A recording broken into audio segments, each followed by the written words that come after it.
Begin though with that huge building fire up in North Kansas City. Here is what is left of that building. This is the remains near Armour and Swift. And firefighters were still fighting hot spots this morning, almost 24 hours after this fire started. It began around 12:30 yesterday afternoon and quickly grew into a 3-alarm fire.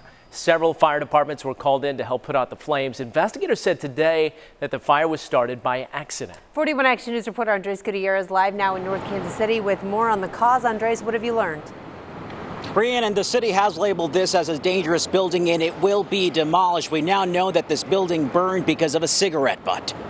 An alphabet soup of local and federal investigators concluded Tuesday's inferno was sparked by someone who didn't properly put out their cigarette. Rarely are we able to wrap up an investigation this quickly. The ATF relied on witnesses and cell phone video similar to this to determine the origin of the fire. A deck on the roof of the 106-year-old Pioneer office building. Fire on the top of the deck, and it's falling, semi-falling, you can get the oil maybe from the outside.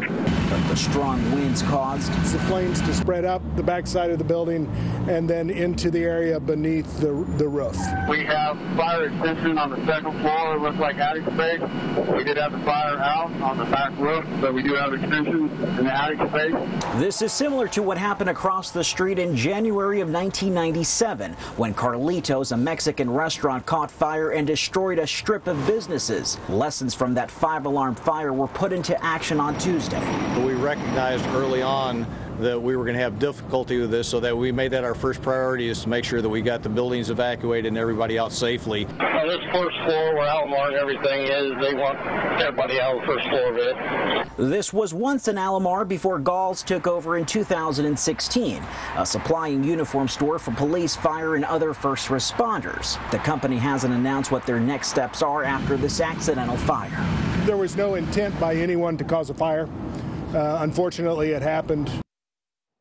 Now, the owner has put up fencing along the perimeter of the building. The demolition process is expected to begin in the next several days. Reporting live in North Kansas City, Andres Gutierrez, 41 Action News.